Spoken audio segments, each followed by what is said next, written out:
Assalamualaikum warahmatullahi wabarakatuh.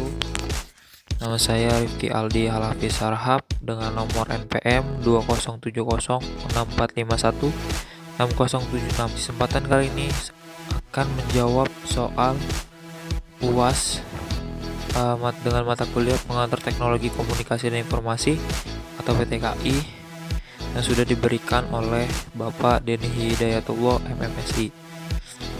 Oke, yang pertama, apa saja karakteristik media dalam multimedia? Jelaskan. 1. Memiliki lebih dari satu media yang konvergen, misalnya menggabungkan unsur audio dan visual. 2. Bersifat interaktif. 3. Bersifat mandiri. Selain ketiga karakteristik tersebut, multimedia juga sebaiknya memenuhi fungsi sebagai berikut. Mampu memperkuat respon pengguna secepatnya dan sesering mungkin.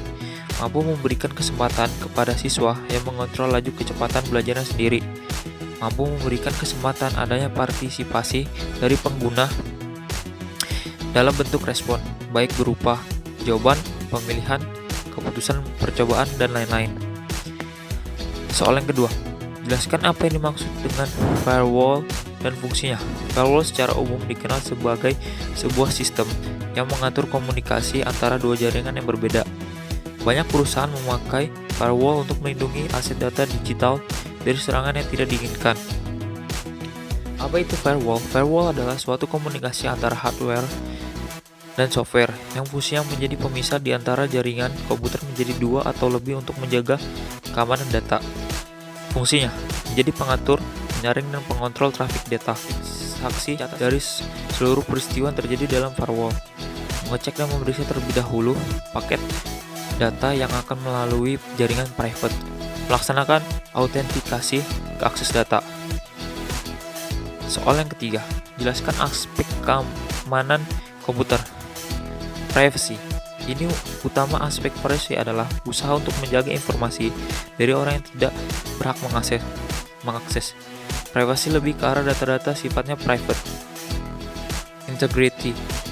Aspek ini menentukan bahwa informasi tidak boleh diubah tanpa seizin pemilik informasi. Informasi yang diterima harus sesuai dengan sama persis seperti saat informasi dikirimkan. Aspek ini menekankan bahwa informasi tidak boleh diubah tanpa seizin pemilik informasi. Authentication.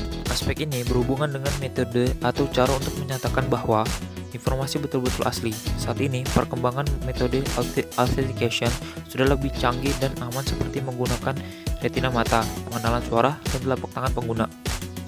Availability. Aspek ini berhubungan dengan ketersediaan data dan informasi data, dan aspek ini hanya dapat dimanfaatkan oleh orang yang berhak. Soal yang keempat, menurut Anda, benarkah teknologi informasi menggantikan peranan manusia sehingga akan mengurangi kebutuhan pekerja manusia? Jelaskan argumen Anda.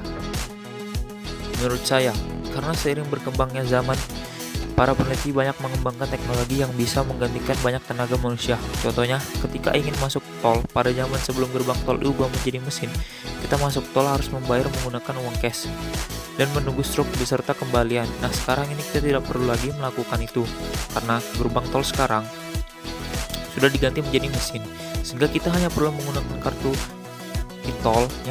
Yang begitulah kemajuan teknologi yang menggantikan peran manusia. Yang dapat kita lakukan hanyalah beradaptasi dan memanfaatkannya dengan baik. Prinsip dasar apakah yang dijadikan acuan teknologi pembelajaran dan apakah tujuan utama teknologi pendidikan?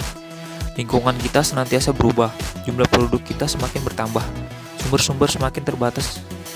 Oleh karena itu, kita harus semaksimal mungkin menciptakan sumber baru dan didaya gunakan sumber yang belum terpakai untuk memecahkan masalah belajar, untuk meningkatkan kinerja pembelajaran. Oke, sekian dari saya. Kurang lebihnya mohon maaf. Wassalamualaikum warahmatullahi wabarakatuh.